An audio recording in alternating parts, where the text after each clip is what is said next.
Genesis 6 occupies only 4 biblical verses, 4 verses for the sons of God, the daughters of men, the Nephilim, and then a sudden turn toward the flood. That ratio alone should bother anyone who works with ancient religious literature.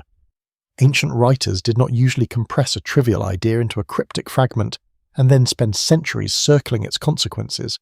They compressed what their audience was presumed to know already. The passage reads less like an introduction than like the surviving edge of a discussion already in progress. The names are there, the aftermath is there, the explanatory frame is not. The more time I have spent with that absence, the less it looks like a minor curiosity in biblical studies, and the more it looks like the surviving seam of a much larger chapter, a chapter about knowledge, as about who gave it to human beings, and about why later religious systems preserved the effects while steadily narrowing the story that explained them. There is another reason the brevity matters. When a tradition genuinely disappears, it usually leaves behind confusion. This one leaves behind overgrowth. Extra books gather around it, commentaries gather around it. Heresiologists, canon lawyers, translators, and later theologians keep bumping into it from the side. That is a different kind of survival. It is the survival of something that was never fully forgotten, only rendered inconvenient. The silence around Genesis 6 is therefore not empty silence. It is crowded silence. And crowded silences are often where the real work begins. I want to be precise from the beginning because this is where people lose their footing. And I am not arguing that every religion literally shared one vanished manuscript. I am not saying every priesthood on earth coordinated a redaction. I am saying something stranger and, in my view, better documented. Across very different traditions, I keep finding the same structure. Human beings acquire transformative knowledge from figures who stand somewhere between human and divine. The transfer changes history, and the mediators are then punished, demoted, hidden, moralized, or reduced to a residue inside later orthodox texts. As I discussed before in a previous piece on canon formation, institutions rarely erase a story cleanly. They trim, they subordinate, they let the official version remain intelligible, while the older explanatory machinery sinks below the surface. This case feels exactly like that. And it feels like reading religions after the central mechanism has been half removed but not forgotten. Mainstream scholarship is not confused about the existence of the material. James Vanderkam has spent decades on Enoch and the Dead Sea Scrolls. George W. E. Nicholsberg produced foundational work on First Enoch. Lauren Stuckenbrook traced the giant traditions and the reception of the Watchers. Annette Yoshiko Reed has argued that early Enochic literature is central to understanding how ancient Judaism imagined angels, demons, knowledge, and scribal authority. John C. Reeves followed the Enoch traditions across Judaism, Christianity, and Islam. None of these are peripheral names. None of these institutions are obscure. This is the mainstream archive of a mainstream problem, and one that becomes visible as soon as you stop reading Genesis 6 in isolation and begin reading the literature around it. The Dead Sea Scrolls made that impossible to ignore. Fragments of Enochic works turned up at Qumran in Aramaic, which means the traditions were circulating in Judaism centuries before the medieval Ethiopic manuscripts, through which the full text later survived. That matters because it removes the lazy escape route. These are not late fantasies pasted onto the Bible by remote enthusiasts. They are early Jewish texts living close to the scriptural world that later communities canonized. And while First Enoch did not remain in the Hebrew Bible, or in most Christian canons, it did remain scripture in Ethiopian and Eritrean orthodoxy, which is one reason the text survived the narrowing at all. The odd situation we inherit then, it is not absence but uneven survival. Fragments at Qumran, quotation in Jude, allusions in 2 Peter, preservation in Ethiopia, later echoes in Islam. The story is not gone, it is distributed. The Mesopotamian side is equally grounded. Amar Anas argued in the Journal for the Study of the Pseudepigrapha that the Jewish Watchers tradition drew on older Mesopotamian traditions about the Apkallu, the antediluvian sages associated with divine knowledge, ritual expertise, and the founding of civilization. The British Museum's catalogue still holds the clay witnesses to that world. Apkallu figurines, ritual equipment, reliefs, and tablets from Nimrud and Nineveh. The Library of Ashurbanipal alone consists of more than 30,000 tablets and fragments. The British Museum's cuneiform holdings exceed 130,000.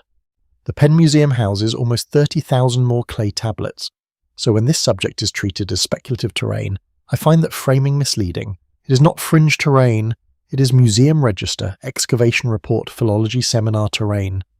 The difficulty is not absence of data, it is what we choose not to do with it. British Museum Pen Museum. The anomaly begins with compression, but it deepens when you compare the compression to what surrounds it. In Genesis, the event is almost unnaturally brief. Divine beings take human women, mighty offspring appear, violence spreads, and the text advances toward judgment. In 1st Enoch, by contrast, the same episode becomes an explanatory history of pre-flood corruption. 200 watchers descend in the days of Jared, swear an oath on Mount Hermon, take wives, generate giant offspring, and teach human beings a catalogue of skills, metalwork, weapons, jewellery, cosmetics, enchantments, root lore, astrology, constellations, the signs of the earth, the sun, the moon, the clouds. This is not just a myth of transgressive desire. It is a myth of technical transfer. It tells you not merely that the world became corrupt, but how. I want to stay with one fact for a moment. The Epistle of Jude inside the New Testament canon quotes 1st Enoch directly. Not vaguely, not thematically, directly. A canonical Christian text preserves the voice of a work that most later Christian traditions would not canonize. That should make anyone slow down. It means the neat line modern readers draw between canonical certainty and extra-canonical irrelevance does not describe the ancient landscape very well, that a text can be outside the final canon and still shape the conceptual world inside it. Jude is evidence of that. It is a canonical window left open onto a room that later editors preferred not to formalize. That is why I keep resisting the easy dismissal of this material as apocalyptic excess. Apocalyptic literature can certainly exaggerate. It can mythologize, it can absorb older traditions and sharpen them for new purposes, but exaggeration is not invention out of nothing. Even a highly charged text preserves what its audience finds recognizable. The Watcher's literature was legible because it was working with motifs already available, already meaningful, already dangerous enough to carry explanatory weight. The standard explanation for this situation is not wrong. Canon formation was gradual, regional, liturgical, linguistic, and political. Questions of authorship mattered. Questions of theological fit mattered. Some books were used heavily in some communities and almost not at all in others. I accept every part of that. But I do not think it closes the question, because the specific material that keeps getting narrowed here is material about knowledge from non-human intermediaries. The story does not vanish. It lingers in 1st Enoch, in Jubilees, in the Book of Giants, in Jude, in 2nd Peter, in later Jewish materials, in Quran 2:102, in later Islamic lore about Harut and Marut, and in older Mesopotamian parallels that predate them all. Mainstream scholarship acknowledges much of this in parts. What it rarely does is ask with enough force why this precise pattern keeps surviving after the larger narrative is disciplined, abbreviated, or doctrinally cooled. And before moving forward, this deserves attention. The first layer of evidence is textual and blunt. In 1st Enoch 6, the Watchers descend onto the summit of Mount Hermon and bind themselves by oath. The mountain is named, the number is given, the act is formalized. Then in 1st Enoch 8, the teaching begins. Azazel shows men how to make swords, knives, shields, breastplates, bracelets, ornaments, and colouring substances. Semjaza teaches enchantments and root cuttings. Other Watchers disclose astrology, constellations, cloud lore, and the courses of the heavenly bodies. That is not decorative detail. That is curriculum. A full prehistory of technique is being attached to a full narrative. If the only point was sexual transgression, why enumerate the syllabus with such care? And the second layer is what survives inside canon after the larger text is marginalized. Jude preserves Enoch's prophecy. 2nd Peter speaks of angels that sinned and were committed to chains of gloomy darkness. Those passages are smaller, more disciplined, more doctrinally managed, but they still assume the older story. They speak as if the audience knows the backstory already. That is exactly what you would expect if a once broader narrative remained culturally alive, even as official scriptural boundaries hardened around it. The canon did not preserve the whole story. It preserved pressure marks left by the story. What else inside our canonical texts is leaning on traditions it no longer fully tells? Then there is the object I keep returning to, because arguments become more difficult to dismiss when they are made of clay. British Museum number 91839 is a clay bird-headed Apkallu figurine from the Southwest Palace at Nimrud, dated roughly 800 to 600 BCE. It is only 11.9 centimeters high, 7.3 centimeters wide, and 2.4 centimeters thick, small enough to rest in two hands. The museum record says it was found in a brick receptacle let into the floor and was probably part of an original deposit of 7. Today it's on display in room 55, display case 9. I want to slow down here. A bird-headed being with a human body shaped in clay buried beneath the architecture of a palace as part of a protective set. Not a metaphor, not a late rumour, not a symbolic reconstruction in a book. A thing made, handled, deposited, sealed over, and left beneath the feet of imperial life because someone believed such beings belonged inside the structure itself. Look at this if you can, because no description prepares you. What was this for? That floor deposit matters even more when you place it beside Mesopotamian ritual texts. Annas points to Bitmezri instructions about sets of 7 Apkallis, and to traditions in which these sages are linked with deep ritual knowledge and protective installation. George Smith's 19th century account of excavation at Nimrud preserves the physical logic of it. Figures packed inside a brick receptacle, hidden in the fabric of a building to ward off evil. That means we are not dealing with a loose myth floating above ritual life. We are dealing with an integrated system in which knowledge-bearing intermediaries are represented, repeated in 7s, buried into walls and floors, and treated as operational components of protection. But when later Jewish texts present pre-flood beings whose teachings alter the world, I do not think it is intellectually serious to pretend the older Mesopotamian material is irrelevant. Why would it be? The 4th layer is older than Enoch and startlingly explicit.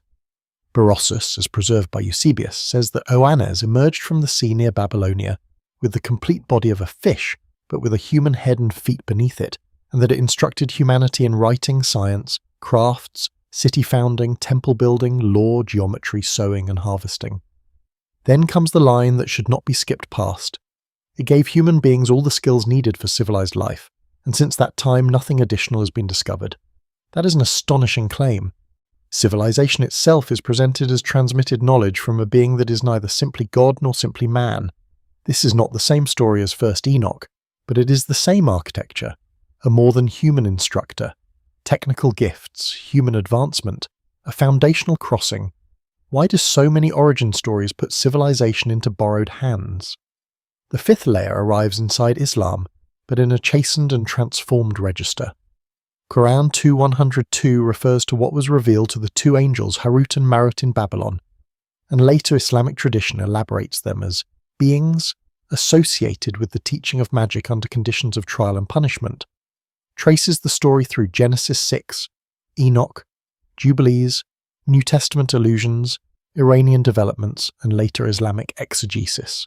The names change, the doctrinal guardrails tighten, though the moral framing becomes more explicit, but the bones of the story remain visible. Non-human agents, dangerous instruction, a Babylonian setting, and punishment attached to the transfer. I want to sit with that before moving on. Why does the same skeleton keep showing through the later flesh? Once I pulled back from the biblical case, the pattern refused to stay local. In archaic Greece, Hesiod says Zeus hid fire from men, and that Prometheus stole it back in a hollow fennel stalk. Fire here is not merely a flame, it is the opening of craft, production, metallurgy, cooking, sacrifice, and all the technical consequences of controlled heat. The theft is followed immediately by punishment, not only for Prometheus but for humanity through Pandora. The sequence is familiar now, a boundary around transformative knowledge, an intermediary who crosses it, a gift that permanently alters human life, and a counterstroke from above to restore distance. The language is Greek, the theology is different, but the underlying logic is strikingly close to the older Near Eastern material. In the Quiche Maya Popol Vuh, the pattern appears from the opposite direction. The first humans are made too well. Their knowledge extends to all things. They can see everything in the world, everything in the sky and on the earth. So the gods cloud their vision, like a mirror breathed upon, so that they will not remain too near divine perception. This is not a story about angels descending to teach metallurgy. I understand that. But structurally it belongs in the same conversation because the core issue is identical. There is a divine threshold of knowledge. Yet humanity comes too near it. The gods intervene to reduce access. The anxiety is the same anxiety. What is human beings are allowed to know, and what happens when they know too much? In Eastern Polynesian Maori traditions, the details vary from island to island, but scholars have compared enough versions to see the stable frame. A demigod obtains the secret of fire from a guarded, often mahuika or a related figure, and in some versions Maui becomes not just firefinder but fire teacher, showing humans how to draw sparks from specific woods and fibres. Even Ngati Kahungunu Karakia remembers the understick and rubbing stick as belonging to Maui. That matters because it ties the myth to actual practice. The story is not just about a heroic trick. It is about the origin of technique. And a more than human mediator secures a tightly held power and passes it into ordinary human life, after which human life is permanently different.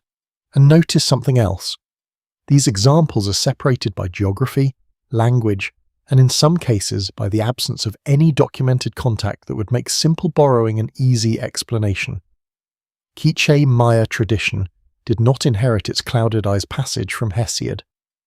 Eastern Polynesian fire chants did not develop inside Second Temple Judaism, yet the same deep grammar recurs: knowledge as threshold, mediation, transgression, rationing, rabmanin, consequence. I'm not collapsing the differences matter, but the recurrence matters too. Lazy comparison flattens cultures. Serious comparison isolates structure without denying texture. This is serious comparison. These are not vague parallels. And this is the same vocabulary appearing independently. How does that happen? There are only a few possible classes of answer. Shared inheritance in some regions, recurrent pressures in human myth-making, or an old memory pattern far more durable than the doctrinal systems that later tried to manage it. I am not forcing those options closed. I am pointing out that the repetition itself is no longer easy to wave away. What convinces me that this is a structural pattern rather than a loose thematic resemblance is the level of specificity. In Greece, the gift is hidden in a hollow fennel stalk and answered by punishment. In the Popol Vuh, the gods act because the first humans saw too much, and the reduction of knowledge is rendered with the tactile image of breath fogging a mirror. In Polynesian ritual memory, though the technology is not abstract fire, but the understick and rubbing stick named in chant. These are not interchangeable ornaments. They are technical details. They preserve the same recurring intuition at ground level. Human life changes when guarded knowledge crosses the boundary, and once it crosses, the story immediately turns to management, penalty, or limitation. That combination is what keeps pulling me back. Not the romance of comparison, the recurrence of exact narrative pressure points. What then explains the lack of sustained investigation? Some reasons are legitimate and serious. Iraq has endured sanctions, invasion, looting, insurgency, and the destruction of sites by the Islamic State. Nimrud itself was attacked in 2015. Excavations at Nineveh resumed under Ali Yassin al-Jabouri in 2012 and were interrupted by the security situation in 2014. Field archaeology in northern Iraq is not a fantasy of uninterrupted access. It is dangerous, expensive, politically exposed work. Text publication is slow because Akkadian, Aramaic, Hebrew, Ge'ez, Greek, and Arabic competencies are rare, and museum collections are full of damaged material that requires decades of philological labour. Any honest account has to begin there. But those constraints do not explain the scale of the neglect. The last restrictions on scholars' access to the unpublished Dead Sea Scrolls were lifted only in 1991, after what the New York Times described as a 35-year delay in the publication of many texts, 35 years. Thus, that's enough time for an entire generation of scholarship to inherit a silence and misread it as finality. At the same time, the British Museum's cuneiform collections run into the tens of thousands, with over 30,000 fragments from Ashurbanipal's library alone, and more than 130,000 cuneiform objects overall, while the Penn Museum houses almost 30,000 tablets. No serious person can look at those numbers and say the bottleneck is merely a lack of evidence. The evidence is there in impossible quantity. The question is why so little work has been organised around reading these corpora together instead of apart. I am not describing a coordinated suppression. I am describing something more diffuse than that and in some ways more troubling. Institutions do not need a conspiracy in order to neglect a question.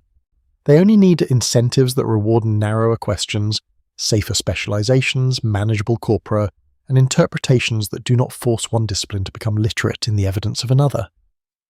Assyriology stays with Mesopotamia, biblical studies stays with Second Temple Judaism, Islamic studies stays with tafsir. Comparative religion often floats up to abstractions and forfeits the tablets, the excavation layers, the museum numbers, the awkward little objects. Funding bodies prefer contained projects with clear outputs. Hiring committees reward disciplinary fluency more easily than boundary-crossing risk. The result is a collective failure of curiosity in which everyone does excellent work on one section of the wall, while almost no one steps back far enough to see the mural. Before moving on, that deserves to be said plainly. And the consequences of that failure are measurable. A text can sit unpublished for decades, a figurine can sit catalogued without being read against a later archive, and a whole generation of students can be trained to treat connections as suspect before they have been examined with real seriousness. The 1991 opening of access to the unpublished scrolls was hailed as a historic moment precisely because so much had been delayed. Meanwhile, the cuneiform world remains vast enough that even major collections still function partly as repositories of future work rather than completed knowledge. I do not say that as an accusation. I say it because the scale changes the burden of proof. When thousands of tablets and fragments remain to be integrated, that restraint should not mean pretending we already understand the intellectual world they came from. It should mean admitting how partial our map still is. So let me say as carefully as I can what I'm not saying. I am not saying the Book of Enoch was removed from Scripture by a single identifiable cabal. I am not claiming that every myth of stolen fire, secret craft, or clouded site records one historical event. I am not saying the Apkallu, the Watchers, Prometheus, Maui, and Harut and Marut are identical beings wearing regional masks. I am not claiming that the mainstream evidence proves one grand hidden theory. What I am saying is narrower, firmer, and in my view undeniable. Mainstreams document a persistent ancient pattern in which more than human intermediaries transmit transformative knowledge to humanity, and later orthodox systems preserve the consequences of that transfer more readily than the full narrative of the transfer itself. That is the observation. It stands whether or not anyone likes its implications. That distinction matters because restraint is the only honest way to approach material like this. The moment you overclaim, you make it easy for the entire subject to be dismissed. And I find this difficult to dismiss. Not because I think the evidence proves more than it does, but because it proves enough to unsettle the official neatness of the story. Religions usually present knowledge as revelation under authorized conditions. These older strata keep preserving something rougher.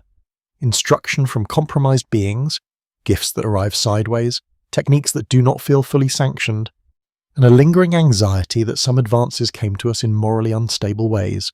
If that were a one-off feature in one text, I would leave it alone. It is not a one-off. It is a recurring structure across archives that are real, excavated, translated, and catalogued.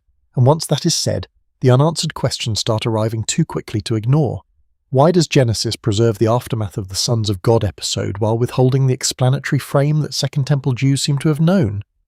What exactly made the Watchers tradition useful enough that Jude could quote it yet unstable enough that most later canon makers would not preserve the book that carried it? The record does not tell us why a Babylonian setting remains attached to Harut and Marut, and I find that absence harder to explain the longer I sit with it. But who taught whom first? What made technical art so vulnerable to narration as contraband rather than blessing? British Museum 91839 was buried under a palace floor as one member of a set of 7. What danger was that little bird-headed guardian supposed to prevent?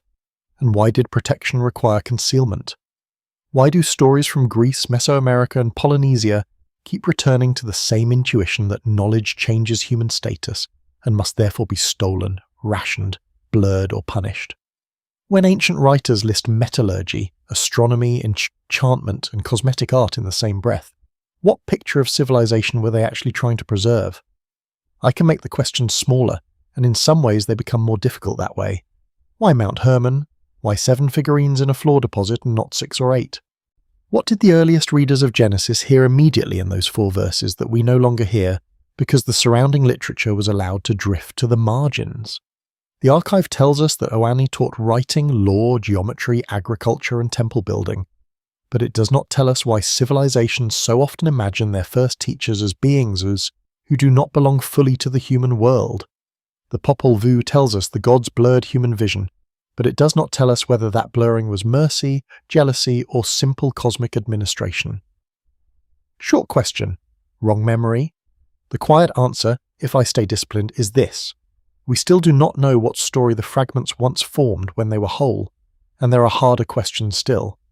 Why does a Babylonian frame cling to Harut and Marut if later tradition wanted only a generic warning about magic? What did ancient communities think they were safeguarding when they preserved the punishments but thinned out the biographies of the teachers?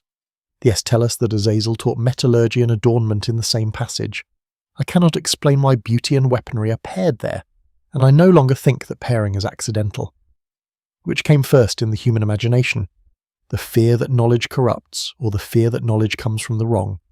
The record preserves the oath on Mount Hermon, the clay figure in the floor, the sea being with law and geometry, the dimming of human sight, the named fire sticks of Maui. It does not preserve the explanation that would let those things sit comfortably beside one another.